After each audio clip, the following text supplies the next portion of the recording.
UP में विधानसभा चुनाव की तारीखों के ऐलान के बाद शुक्रवार यानी 14 जनवरी से पहले चरण के लिए नामांकन की प्रक्रिया शुरू हो गई है। इस बार यूपी पुलिस ने 403 विधानसभा सीटों में से 73 सीटों को संवेदनशील घोषित किया है।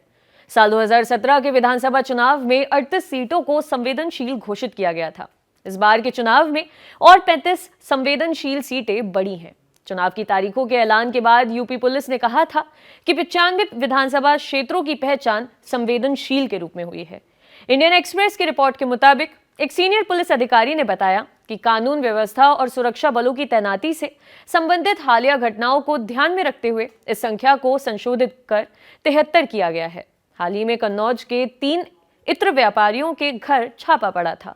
इनमें से एक पीयूष जैन के यहां से 197 करोड़ कैश और 23 किलो सोना मिला था। इसके बाद सपा एमएलसी पुष्पराज जैन के भी घर छापा पड़ा था। इसलिए कन्नौज विधानसभा क्षेत्र को भी संवेदनशील घोषित किया गया है। इसी तरह मुख्तार अंसारी के विधानसभा क्षेत्र मऊ जिले की सदर सीट और भदोही जिले की ज्ञानपुर सीट को भी संवेदनशील घोषित किया गया है, जो निषाद पार्टी के विधायक विजय मिश्रा का क्षेत्र है।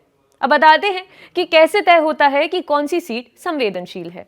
किसी विधानसभा क्षेत्र को संवेदनशील घोषित करने के पीछे कई कारण होते हैं। इनमें राजनीतिक दलों के बीच कड़ी प्रतिद्वंद्विता, अपराधी तत्वों की मौजूदगी, सांप्रदायिक और जातिगत तनाव, उग्रवाद, पहले की कानून व्यवस्था का इतिहास, कौन चुनाव लड़ रहा है जैसे कारण शामिल होते हैं। इस बारे में और जानने के लिए द लल्लन टॉप ने बात की रिटायर्ड आईपीएस अधिकारी राजेश कुमार पांडे से। वो उत्तर प्रदेश एसटीएफ के संस्थापक सदस्यों में से एक रहे हैं।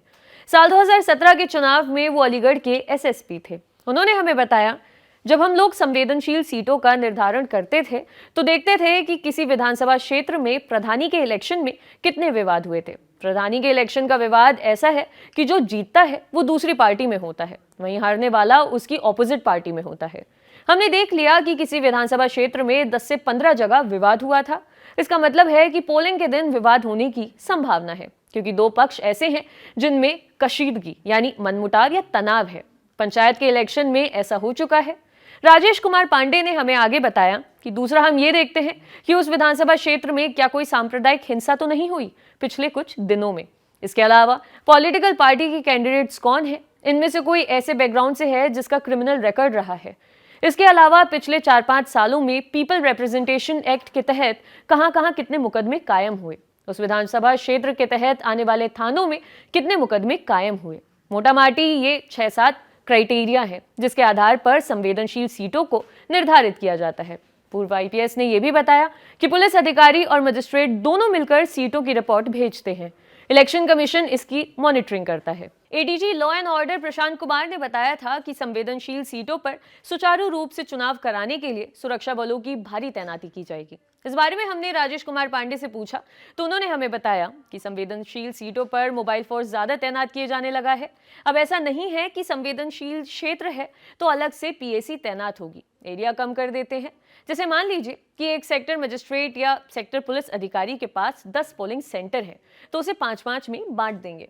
साल 2017 के विधानसभा चुनाव में जिन 32 सीटों को संवेदनशील घोषित किया गया था, उन्हें इस बार के चुनाव में भी बरकरार रखा गया है।